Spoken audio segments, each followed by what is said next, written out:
ఒక్కసారి కొమ్మూరి గోల్డ్ కి కాల్ చేయండి. తాకట్లో ఉన్న మీ బంగారాన్ని విడిపించి మార్కెట్ ప్రైస్ కి వాళ్ళు కొనుక్కుని మిగతా డబ్బులు మీకు ఇచ్చేస్తారు. నమస్తే, వెల్కమ్ టు మనం టీవీ. భారత్ పాకిస్తాన్ మధ్య ఉద్రిక్తతలు కొనసాగుతున్న నేపథ్యంలో కాల్పుల విరమణ ప్రకటన తర్వాత డీజీఎంఓ స్థాయిలో మొదటిసారి మీటింగ్ జరిగింది. ఇందులో పీఓకే గురించి చర్చ జరిగింది. కాల్పుల విరమణకు సంబంధించి, సరిహద్దుల ఉద్రిక్తతలకు సంబంధించి వీటి మీద చర్చలు కొనసాగినట్టుగా తెలుస్తోంది. మరి ఇవి ఎంతవరకు ఫలప్రదమయ్యే అవకాశం ఉంది? చర్చలు సఫలమైతే ఏంటి, విఫలమైతే పరిస్థితులు దేనికి దారితీయచ్చు? అలాగే ప్రధాని మోదీ కూడా మాట్లాడబోతున్నారు. వీటన్నిటి గురించి మనం మాట్లాడదాం. ప్రస్తుతం నాతో పాటు స్టూడియోలో ఉన్నారు సీనియర్ జర్నలిస్ట్ కిరణ్ గారు. కిరణ్ గారు నమస్తే సార్. నమస్తే వల్లి. కిరణ్ గారు, డీజీఎంఓ స్థాయిలో చర్చలు ముగిశాయి. సో ప్రధానంగా కాల్పుల విరమణ తర్వాత పాక్ కవ్వింపులు కూడా ప్రధానంగా చర్చకు వచ్చినట్టుగా ఒక ఇన్ఫర్మేషన్ అయితే వస్తుంది. సో ఏం చెప్తారు సార్? అంటే ఇక్కడ రెండు వైపుల నుంచి మనం చూడాలి. ఒకవైపు ఏంటంటే భారత్ ప్రతిపాదనలు ఏంటంటే కాల్పుల విరమణ పూర్తి కాలేదు. మొదట్లో కాల్పుల విరమణకు సీజ్ ఫైర్ అని ట్రంప్ కూడా అన్నాడు. సీజ్ ఫైర్ ఈ పదాలు మన విదేశాంగ శాఖ వాడల. మన విదేశాంగ శాఖ మంత్రి ఏమన్నారు? స్టాపేజ్ ఆఫ్ ఫైర్ అన్నారు. స్టాపేజ్ అంటే నిలుపుదల, సీజ్ ఫైర్ అంటే విరమణ. కొంచెం తీవ్రత ఎక్కువ ఉంటుంది కదా. సో అయితే దీని ఉద్దేశం ఏంటంటే 12వ తారీఖు జరిగిన చర్చలు గనక ఒకవేళ సఫలమైతే సీజ్ ఫైర్, ఇక శాంతి నెలకొనడం. సఫలం కాకపోతే ఇంకా క్వశ్చన్ మార్క్ ఉంటుంది. సో అప్పుడు ఇంకా అది ఆపరేషన్ సింధూర్ ముగిసినట్టు కాదు లెక్క. ఓకే, ప్రధానమంత్రి స్వయంగా చెప్పారు ఆపరేషన్ సింధూర్ ఇంకా యాక్టివ్లో ఉంది అని చెప్పారు. అవును, అటువైపు నుంచి బుల్లెట్లు వస్తే మనం పిరంగులు వదలాల్సిందే అన్నారు. సో ఈ నేపథ్యంలో ఒక ఆప్షన్ని రెడీ చేసి పెట్టుకున్నారు. ఎందుకు రెడీ చేసి పెట్టుకున్నారంటే వాస్తవానికి జరిగింది ఒకటైతే పబ్లిసిటైజ్ అయింది ఒకటి. ఏం జరిగింది? పాకిస్తాన్ అడిగింది. ఫస్ట్ మనం ఏం చేశామంటే మన మీద జరిగిన దాడికి ప్రతీకారంగా 9 ఉగ్రవాద శిబిరాల మీద దాడి చేశాం. అందులో 4-5 పాకిస్తాన్లో ఉన్నాయి. అది తీరని దెబ్బ, తీవ్ర నష్టం చేశాం. అంటే పాకిస్తాన్ ఒక రకంగా చెంప మీద కొట్టాం, గట్టిగా కొట్టి మీరు చేసిన దానికి సరిపోయింది, ఇక మనం శాంతిగా ఉందామని చెప్పాం. లేదు మేము అప్పుడే ఒప్పుకోము అన్నారు. సరే, యుద్ధం జరిగిన తర్వాత తుక్కు కొట్టాం. కొట్టిన తర్వాత వాళ్ళు ఏం చేశారు? ఇప్పుడు అమెరికాని దించారు రంగంలోకి. దించి మీరు కొంచెం మాట్లాడండి, చైనా మీరు మాట్లాడండి. ఇట్లా వాళ్ళు ఒకవైపు మాట్లాడుతూనే వాళ్ళతోటి కొంచెం శాంతింపచేసి అధికారికంగా వాళ్ళు అడిగారు. ఇప్పుడు మనం సార్ వాళ్ళు కాళ్ళబేరానికి రావడానికి వాళ్ళ అణ్వాయుధాలు ఉన్నటువంటి ఆ స్థావరం మీద భారత్ దాడి చేసింది, ఇక వేరే గత్యంతరం లేక అమెరికా సాయం కోరిందని ఒక ప్రచారం అయితే ఉంది సార్. అవును, నిజమే అది. అయితే ఆ వాళ్ళకి ఇంక చేతులు ఎత్తేసిన పరిస్థితి. నిజంగా కూడా వాళ్ళు ఇంకొక 2-3 రోజులు ఉంటే తీరని నష్టం జరుగుతుంది వాళ్ళకి. ఆ దశలో వాళ్ళు నేరుగా అడిగితే భారత్ ఒప్పుకోదు కదా అన్న ఉద్దేశంతో అమెరికాని ఒత్తిడి తెప్పించారు. America, China. అంటే ఇక్కడ భారత్ సహజంగా ఏంటంటే మనం యుద్ధానికి కాలు దివ్వే రకం కాదు. మనం శాంతి నెలకొల్పాలని మనం ఆలోచిస్తాం. మనం ఇప్పుడు కూడా ఆపరేషన్ సింధూర్ అయితే మాట్లాడదాంలే. ఇప్పుడు అమెరికా అడిగినప్పుడు భారతదేశం ఏంటంటే సానుకూలంగా స్పందించింది. ఎస్ మేమే యుద్ధం చేయాలని లేదు, చూద్దాం కొన్ని అంశాల మీద క్లారిటీ రావాలంటే. అప్పుడు పాకిస్తాన్ నేరుగా అడిగినప్పుడు సరే మీరు అడిగారు కాబట్టి ఓకే అలా చేద్దాం, ఒక మీటింగ్ పెట్టుకుందాం, డిస్కస్ చేద్దాం. దీన్ని ఎట్లా పోర్ట్రే చేశారంటే ట్రంప్ ఏం చేశాడు? నేను మాట్లాడేశాను అందరిలో, అంతా ఇద్దరి మధ్య సైజు కుదిరిచేసాను, అబ్బా రాత్రంతా కలిసిపోయాను అబ్బా అన్నాడు. సో ట్రంప్ అక్కడ క్రెడిట్ కొట్టే పని చేశాడు. తర్వాత పాకిస్తాన్ ఏం చేసింది? ట్రంప్కి థ్యాంక్స్ అని చెప్పింది. చెబుతూ మాకు సహాయం చేశాడు అన్న రీతిలో థ్యాంక్స్ చెబుతూ వాళ్ళ మీద వ్యతిరేకత ఎక్కడొస్తుందో అన్న ఉద్దేశంతో మనం విజయం సాధించాం. సో భారతే మమ్మల్ని అడిగింది, మేము అడగలేదు భారత్ అని చెప్పేశారు. చెప్పేటప్పటికే మన సైడ్ నుంచి కూడా కొంత అనుమానాలు రేకెత్తాయి. ఇప్పుడు ఈ చర్చలు ఎందుకు కీలకం అంటే ఇందుకే కీలకం. నేను ఎందుకు ఈ బ్యాక్గ్రౌండ్ చెప్పానంటే ఇవాళ మనం ఏం సాధించామయ్యా అని మనం మాట్లాడుకోవాలంటే ఈ చర్చల తర్వాత ఒక క్లారిటీ రావాలి. ఒట్టిగా మళ్ళీ మనం ఏదో కాల్పులు విరమించేసాం, ఓకే బాయ్ అంటే కుదరదు. ఎందుకంటే మన 26 మంది మన సైనికులు మన పర్యాటకులు చనిపోయారు, 26 మంది పౌరులు చనిపోయారు, 5 సైనికులు చనిపోయారు. అటువంటిప్పుడు పూర్తి స్థాయిలో మనం ఆధిపత్యం ప్రదర్శించినా అవతల వాళ్ళు ఒప్పుకోవట్లే. ప్రపంచంలో మనమేంటో సాటిన తర్వాత కూడా మన భారతదేశంలో కొంతమందిని మనం సాటిస్ఫై చేయాల్సిన దుస్థితి మనం. అవును, అంటే సార్ ఇప్పుడు అంతర్జాతీయ ఉగ్రవాదులు ఎవరైతే ఉన్నారో మెయిన్గా మసూద్ అజర్, అవును, అతన్ని పట్టించి ఇవ్వాలి మనకు. ఇవ్వాలి. పాకిస్తాను మనకి హ్యాండ్ ఓవర్ చేయాలి. ఇప్పుడు ఈ చర్చల ద్వారా మనం ఆధిపత్యం చెలాయించడానికి ఉమ్, ఒక అవకాశం ఉంది.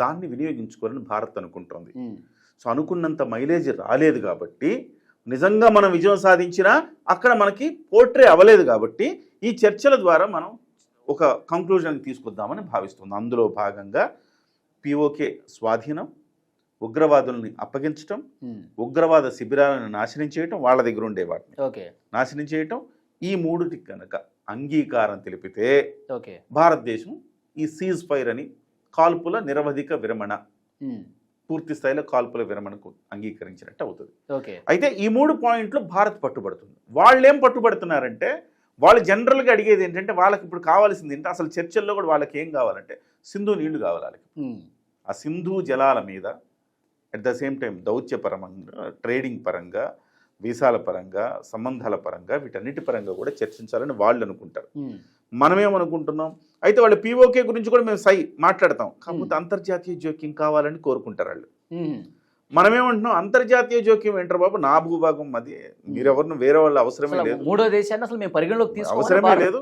ఇవాళ 2-3 విషయాలు ఇక్కడ మనం క్లియర్గా చెప్పుకోవాలి. ఈ చర్చల్లో పీఓకేని చర్చకు తీసుకురావటం ద్వారా, పీఓకే తిరిగి మాకు స్వాధీనం చెయ్యండి అని చెప్పటం ద్వారా భారతదేశం ప్రపంచానికి ఒక సంకేతం ఇచ్చింది. ఏంటంటే పీఓకే నాదే, మీరెవ్వరు జోక్యం చేసుకోవాల్సిన అవసరం లేదు, పీఓకే వాడు ఆక్యుపై చేసాడు, అది నాకు తిరిగి తెచ్చుకోవాలి, నేను ఇది నా ఎజెండా, ఇది నాది అని చెప్పే ఒక ప్రయత్నం భూమిని నేను ఎట్లా తీసుకోవాలో సక్సెస్ఫుల్ గా చేసింది. అది వరకు అంటే అది ఫెయిల్ అవ్వచ్చు, సక్సెస్ అవ్వచ్చు.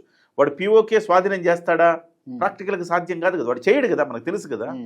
సో కాకపోతే ఎందుకు మరి సాధ్యం కానప్పుడు ఆ డిమాండ్ ఎందుకు పెట్టారు, ప్రపంచానికి తెలియాలి కాబట్టి ఆ డిమాండ్ పెట్టారు. ఓకే. రెండవది, అజర్ మసూద్తో పాటుగా కొంతమంది ఉగ్రవాదుల్ని హ్యాండ్ ఓవర్ చేయాలి. దీనికి కూడా పాకిస్తాన్, వాస్తవానికి పాకిస్తాన్కి ఇది ఒప్పుకోగలిగిన అంశం, కానీ దీనికి కూడా ఒప్పుకుంటుందా అంటే నాకు డౌటే. పాకిస్తాన్ ఒప్పుకోగలిగే అంశం, ఎందుకంటే అజర్ మసూద్ లాంటి వాడిని ఉగ్రవాదం తెలుసు. గతంలో అజర్ మసూద్ అనేవాడు మనం అరెస్ట్ చేస్తే కాందహార్లో విమానాన్ని హైజాక్ చేయించి, ఆ తర్వాత సినీ ఫక్కీలో 176 మంది బందీలుగా పట్టుకుంటే అప్పుడు వాడిని వదిలితే వాళ్ళని వదిలేరు. అదంతా మనకు తెలిసిన చరిత్ర. 1999 26 ఏళ్ళు అయింది. అవును. సో అలాంటి అజర్ మసూద్ వెళ్ళిన తర్వాత జైషే మహమ్మద్ అనే సంస్థ స్థాపించి మళ్ళీ ఉగ్రవాద కార్యక్రమం పెంచాడు. వాడికి రక్షణ ఇస్తూ పాకిస్తాను బహవల్పూర్ కదా, బహవల్పూర్లో వాడి స్థావరాన్ని ఏర్పాటు చేసింది. ఇప్పుడు ప్రపంచానికి తెలిసిపోయింది వాడు ఉగ్రవాది, మనం అరెస్ట్ చేసాం, వాడు హైజాక్ చేసి విడిపించుకున్నారు, వాడికి ఆశ్రయం ఇచ్చారు. వాడిని ఇప్పుడు కొట్టడానికి వెళ్తే 14 మంది చనిపోతే ఆ 14 మందికి రాజలాంఛనాలతోటి పాకిస్తాన్ జెండాలు కప్పి అంత్యక్రియలు నిర్వహించారు. అంటే ఏంటి, వాళ్ళు పెంచి పోషిస్తున్నారు కదా. ఈ విషయంలో మాత్రం పాకిస్తాన్ దోషిగా నిర్ధారణ అయింది కాబట్టి డెఫినెట్గా పాకిస్తాన్ స్వాధీనం చెయ్యాలి. కానీ చేస్తుందా అంటే క్వశ్చన్ మార్క్. మూడో పాయింట్, ఉగ్రవాద శిబిరాలని నాశనం చేయాలి, అది కూడా క్వశ్చన్ మార్కే. మా వాళ్ళు ఏమంటారు, దాంట్లో అజర్ మసూద్ విషయంలో తప్పించుకోలేరు కానీ దీంట్లో తప్పించుకోగలుగుతారు. ఏం చెప్తారు, పీఓకే విషయంలో ఏం చెప్తారు, అది ఆజాదీ కాశ్మీర్ అండి, మాకేం సంబంధం, ఇండైరెక్ట్ వీడే ఉంటాడు ఆడ, కానీ ఆజాదీ కాశ్మీర్ అండి, వాళ్ళ కాశ్మీర్, వాళ్ళ మాకేం సంబంధం అంటాడు. ఈ ఉగ్రవాద శిబిరాల విషయంలో ఏమంటాడు, ఉగ్రవాద శిబిరాలు కాదంటే అది పౌర నివాసాల మీద దాడి చేశారు, మీరు ఉగ్రవాద శిబిరాలు అంటారు అంటాడు. కానీ అజర్ మసూద్ విషయంలో మాత్రం వాడు తప్పించుకోలేడు, ఎందుకంటే ప్రపంచం అంతా వాడిని ఎప్పుడో ఉగ్రవాది గుర్తించింది కాబట్టి, వాడు అక్కడ ఉన్నాడు కాబట్టి, వాళ్ళనే చంపారు కాబట్టి, అది వాళ్ళు బాహాటని నిరూపణ అయింది కాబట్టి ఆ విషయంలో మాత్రం వాడు కొంచెం ఇరుకున పడతాడు. ఈ 3 పాయింట్స్ మనం గట్టిగా ట్రిగ్గర్ చేస్తుంది భారతదేశం. కానీ వాటిలో వాడు ఎంతవరకు వస్తాడు, అప్పుడు వాడేం చెప్తున్నాడంటే, వాడు మాకు సింధు జలాలు ఇవ్వండి, మాకు రావాలి, అసలు ఆ ప్రస్తావనే వద్దంటుందిగా భారత్. అది అందుకే వాడు అది అడగటానికే చర్చలకు వస్తున్నాడు కాబట్టి ఆ ప్రస్తావన లేదు. వీటి మీద క్లారిటీ వచ్చిన తర్వాత అక్కడికి వెళ్దాం అంటుంది. సో ఇప్పుడు క్లారిటీ వస్తుందా రాదా, ఫస్ట్ థింగ్ క్లారిటీ వస్తేనేమో కాల్పుల విరమణే, ప్రశాంతంగా ఇరు దేశాలు ఉంటాయి. క్లారిటీ రాకపోతేనేమో ఇంకా కొంచెం చిన్న చిన్న చెదురుమదురు ఘటనలు జరుగుతూనే ఉంటాయి. అది మళ్ళీ ఇలా తగ్గి మరి పెరగచ్చు, లేకపోతే అలానే నివురుగప్పిన నిప్పులా ఉండొచ్చు. ఓకే, సిచ్యువేషను ఇంకా. కానీ ఒకటి సార్, ఇది కీలకమైనటువంటి సమయం, ఈ సమయం మళ్ళీ రాదు, పీఓకేని మనం హస్తగతం చేసుకోవడానికి this is the right time అంటున్నారు చాలామంది మేధావులు. ఏమంటారు మీరు? పీఓకేని హస్తగతం చేసుకోవాలంటే మనం భారీ యుద్ధమే చేయాలి, భారీ యుద్ధం చేయాలి. ఆ భారీ యుద్ధం చేస్తున్నప్పుడు గతంలో 1971లో వేరు, 1965లో వేరు, ఇప్పుడు వేరు. అప్పుడు 1971 వాడి దగ్గర ఎటువంటి ఆయుధాలు లేవు, అణ్వాయుధాలు లేవు. అవును, ఇవాళ వాడి దగ్గర అణ్వాయుధాలు ఉన్నాయి. వాడు ఏంటి, వాడు రోడ్డు మీద ఉండేవాడు. మనం ప్రపంచంలో 4వ అతిపెద్ద ఆర్థిక శక్తిగా ఎదుగుతున్నాం. ఇంకా రాబోయే రోజుల్లో మనకి బాధ్యతలు ఉన్నాయి. ఇంకా రాబోయే రోజుల్లో 3వ స్థానానికి ఎదుగుతాం. 2 ఫ్యామిలీస్ ఉన్నాయి అబ్బా. ఆ 2 ఫ్యామిలీస్లో ఒకడు అడక్క తిని బతుకుతుంటాడు, ఒక ఫ్యామిలీ ఏమో అందరికంటే మిన్నగా ముందుకెళ్తా ఉంటాడు. కానీ డ్యామేజ్ జరిగితే వీడు ఎంత ఫాస్ట్గా ఎదుగుతున్నాడో అంతే ఫాస్ట్గా దెబ్బతింటాడు కదా. ఓకే, కాబట్టి ఆ రోడ్డు మీద ఉండేవాడికి పోయేదేం లేదు. సో ఆ రకంగా మనం ఆలోచించాలి. ఎందుకంటే ఇవాళ చైనా కూడా భయపడుతుంది మనం చూసి. సో చైనా కూడా ఇవాళ భారతదేశంలో మంచి ఆపర్చునిటీస్ ఉన్నాయి. అమెరికా చైనాకి ఏమైనా సంబంధాలు చెడితే అమెరికా సంస్థలన్నీ ఆధారపడేది భారత్ మీదనే. చైనాకు ప్రత్యామ్నాయం మనమే కదా. వాడికి 150 కోట్ల మంది ఉన్నారు, మనకి 150 కోట్ల మంది ఉన్నారు. వాడిది ఓల్డ్, మంది న్యూ. అంటే వాడి సగటు వయసు పెరిగిపోతా ఉంది. ఓకే, దగ్గర 45-50 ఏళ్ళకి వచ్చింది సగటు వయసు. మన సగటు వయసు 30 ఏళ్ళలో ఉంది. యో భారత్ మనం.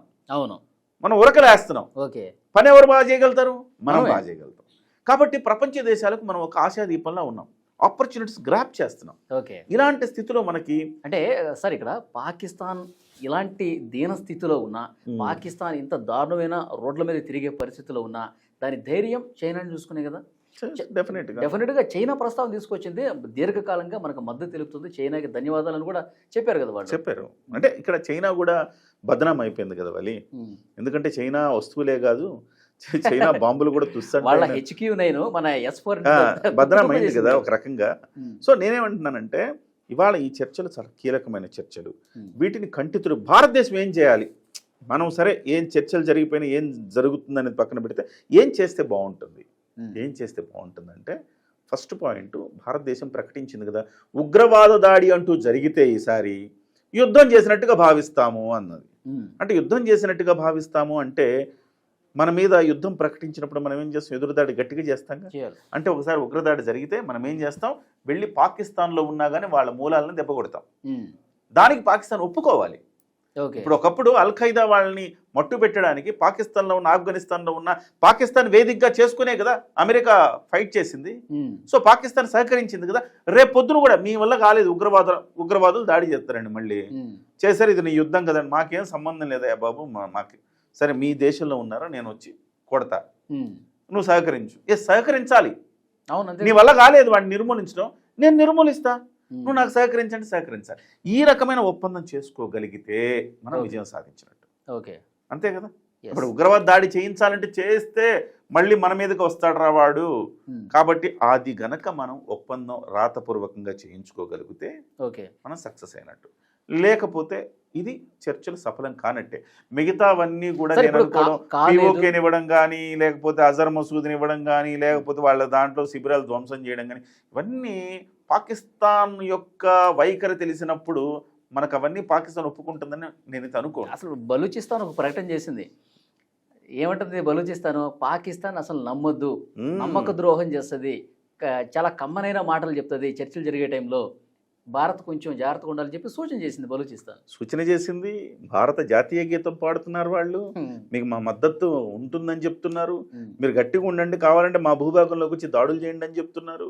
బలూచిస్తాన్ రాబోయే రోజుల్లో మరొక బంగ్లాదేశ్ కాబోతా ఉంది.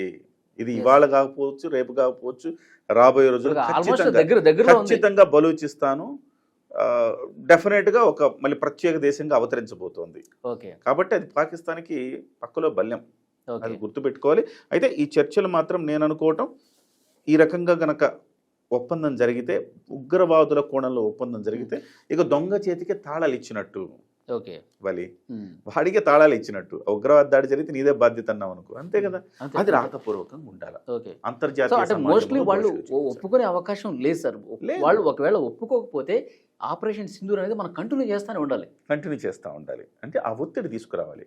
ఆపరేషన్ సింధూర్ ద్వారా చేస్తామా, లేకపోతే చాలా మంది యుద్ధం అంటున్నారు, కానీ మనం ఇంకా యుద్ధం స్టార్ట్ చేయలేదు సార్.